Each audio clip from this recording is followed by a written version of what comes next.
ए कली काल रे नाम होउछि सार से नाम ही साक्षात ईश्वर जेमिति ए कली जुग रे सरल आ सहज मार्ग होउछि श्रवण।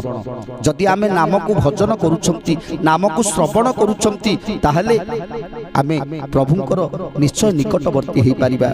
कृष्णर नाम जे गुणंती अथवा श्रवण करंती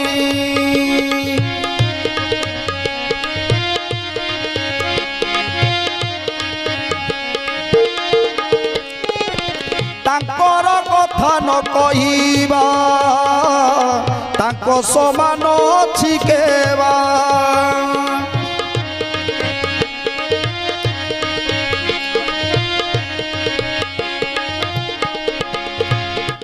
तेणु कृष्णकर नाम को जे श्रवण करंती जे कृष्णकर नाम को सदा सर्वदा गान करंती तांको ठारू बड़ भक्त आउ किए अछि।